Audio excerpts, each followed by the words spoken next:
हाँ तो guys again gold को लेकर बात करते हैं कि गोल्ड की क्या अपडेट है और गोल्ड का नेक्स्ट मूवर टारगेट क्या रहने वाला है। गोल्ड अभी ट्रेड हो रहा है $4,192 पे। अब गोल्ड यहाँ से बाय होगा या सेल होगा, इसके ऊपर हम काफी डिटेल में बात करेंगे। और इसी के साथ साथ आज की जो रात है ना, वो गोल्ड के लिए काफी अहम रहने वाली है, क्योंकि आज है एफएमसी की मीटिंग। और इस मीटिंग का इम्पैक्ट गोल्ड के ऊपर हमें पॉजिटिव और नेगेटिव दोनों देखने को मिलेगा। और इस मीटिंग के ऊपर जो नजरें होती हैं वो ट्रेडर की भी होती हैं और इन्वेस्टर की भी होती हैं, क्योंकि ये डिसाइड करती है कि आने वाले दिनों में मार्केट का मूव हम क्या एक्सपेक्ट कर रहे हैं। तो इसके ऊपर भी हम काफी डिटेल में बात करेंगे। तो चलो चलते हैं अपनी स्क्रीन के ऊपर, गोल्ड का टेक्निकल एनालिसिस भी करते हैं और साथ में ये जो मीटिंग है इसका क्या इम्पैक्ट पड़ेगा, पॉजिटिव के नेगेटिव, ये डाटा भी मैं आपके साथ एक्सप्लेन करता हूँ। सो गाइस सबसे पहले न्यूज को लेकर बात कर लेते हैं जो आज एफएमसी की मीटिंग है, लेकिन उससे पहले एक डाटा आता है जिसको हम बोलते हैं फेडरल फंड रेट। ये जो डाटा हमें देखने को मिलेगा पाकिस्तान टाइम के मुताबिक 12 बजे।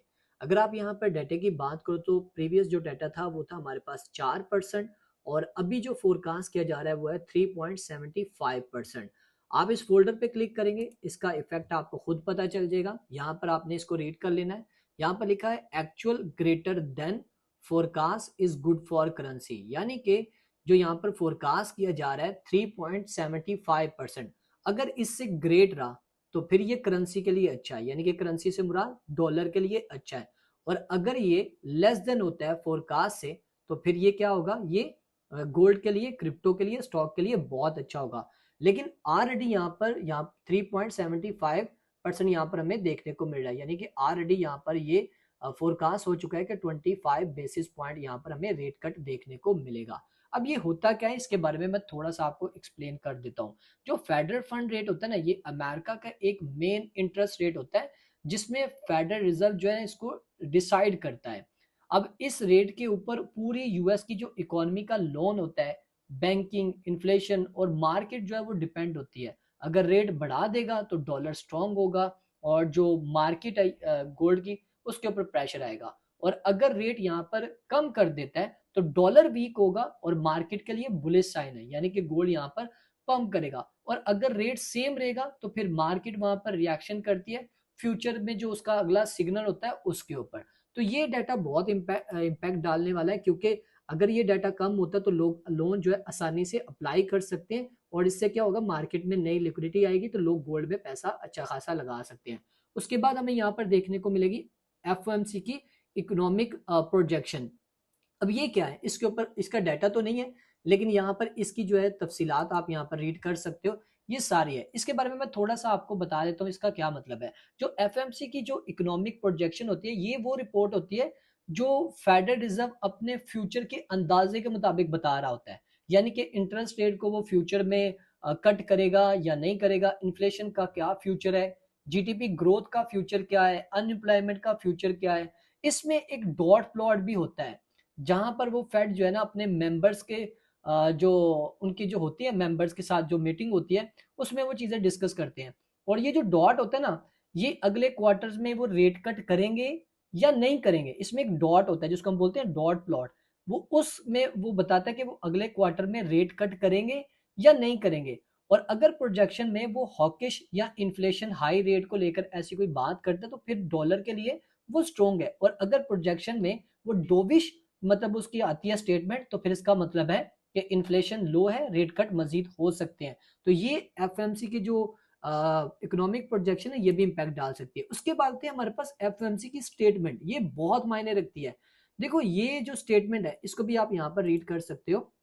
ये जो स्टेटमेंट होती है ये वो ऑफिशियल बयान होता है इनका, जिसमें जो फेडरल रिजर्व के जो गवर्नर है ना वो आपस में मीटिंग करते हैं। और इसके बाद आके जब वो जो बैठे होते हैं वहां पर पब्लिक, समझ लो पब्लिक के सामने, और जितने भी वहां पर बैठे होते हैं सहाफी उनके सामने, फिर ये अपनी स्टेटमेंट रखता है। वो कहता है कि इकोनॉमी कैसी चल रही है उसके बारे में बताता है, इन्फ्लेशन कंट्रोल में है या नहीं, इंटरेस्ट रेट को बढ़ाएंगे या नहीं, फ्यूचर की जितनी भी पॉलिसी होती है वो इम्पैक्ट डालती है। अगर इसकी स्टेटमेंट पे हॉकिश हुआ तो इसका मतलब है इन्फ्लेशन का डर है, रेट कट ये डिले करेगा। और अगर स्टेटमेंट डोविश हुई तो इसका मतलब है इन्फ्लेशन कंट्रोल में और रेट कट मजीद यहाँ पर देखने को मिलेंगे। लास्ट सबसे ज्यादा जो इम्पैक्ट डालती है वो है प्रेस कॉन्फ्रेंस। अब ये जो प्रेस कॉन्फ्रेंस है, अगर ये तीनों फर्ज करो ये मार्केट की फेवर में आ जाते हैं, federal fund rate, FMC economic projection, FMC की स्टेटमेंट, बट प्रेस कॉन्फ्रेंस में जब ये क्वेश्चंस की बारी आती है, अगर तो ये क्वेश्चंस में जैसे प्रेस कॉन्फ्रेंस होगी, ये वो सेशन होता है जहां फेड जो है ना, जो चेयरमैन है,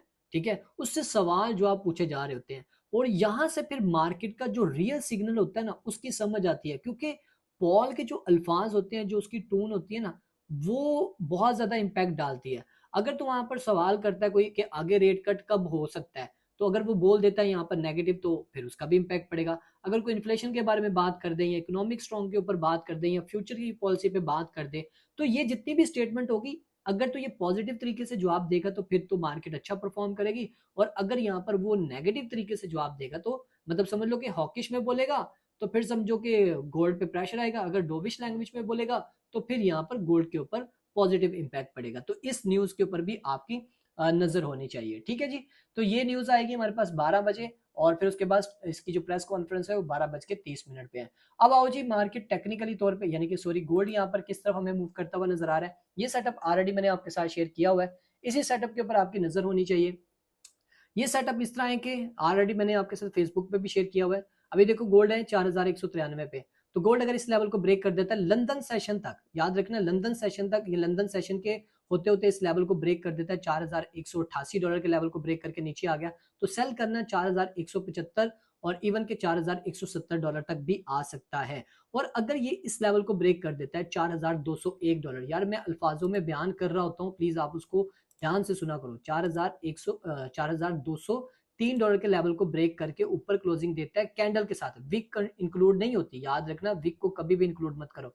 तो आप आराम से 4218 तक लेके जा सकते हो, और जैसे ये लेवल ब्रेक होता है, याद रखना $4220 का, तो एक्सपेक्ट करना $4235 तक जा सकता है। फिल वक्त इन्हीं लेवल्स पे आपकी नजर होनी चाहिए, क्योंकि ये लेवल बहुत ज्यादा इंपॉर्टेंट है। और इस सेटअप के ऊपर भी आपकी नजर होनी चाहिए, ये 4 घंटे के टाइम फ्रेम के ऊपर मैंने ये सेटअप शेयर किया है। यहाँ पर आप देख सकते हो गोल्ड ने मल्टीपल टाइम इस ट्रेंड लाइन से सपोर्ट लिया, 1 टाइम, 2 टाइम, 3 टाइम, 4 टाइम, और अभी इस ट्रेंड लाइन तक नहीं पहुंचा। और ऐसा होता है, याद रखना जब एक ट्रेंड लाइन से ये सपोर्ट लेता हुआ जा रहा होता है ना, तो वो लाजमी नीचे आता है। अगर तो यहाँ पर मेरी बात ध्यान से सुन लेना, अगर तो रेट कट होता है, गोल्ड यहाँ से पंप करता है, 30 मिनट में वो अपना आप दिखा देगा। लेकिन प्रेस कॉन्फ्रेंस में अगर वो नेगेटिव बोला और गोल्ड आपको $4185 से नीचे देखने को मिला, तो डेफिनेटली गोल्ड बुरे तरीके से गिरेगा, और $4140 के जोन तक भी आ सकता है, $50 से $40 के जोन तक आ सकता है। और अगर इसकी ट्यून बड़ी जबरदस्त रही तो $4220 का लेवल ब्रेक करेगा, और फिर ये जाएगा $4263 तक। इवन कि इसका ऊपर वाला लेवल भी ब्रेक करके ऊपर जो फिर वैल्यू गैप है वो भी फिलअप कर सकता है। इसके ऊपर भी आपकी नजर होनी चाहिए, ऑलरेडी मैंने ये सारे सेटअप बताए हुए हैं। याद रखना जिसका जितना बड़ा टीपी होगा उस हिसाब से आपने यहाँ पर अपना एसएल प्लान करना। अगर फर्ज करो 100 पिप का आपको टीपी है, तो आपका 30 पिप का एसएल होना चाहिए। अगर 200 पिप का यहाँ पर टीपी है, तो आपका 50 पिप का एसएल होना चाहिए। अगर 300 पिप का आपका टीपी है, तो कम से कम 70 पिप का आपका एसएल होना चाहिए। सो गाइज ये थी गोल्ड की अगेन अपडेट, और आज जो मीटिंग थी उसके बारे में भी मैंने आपको डिटेल से बता दी है।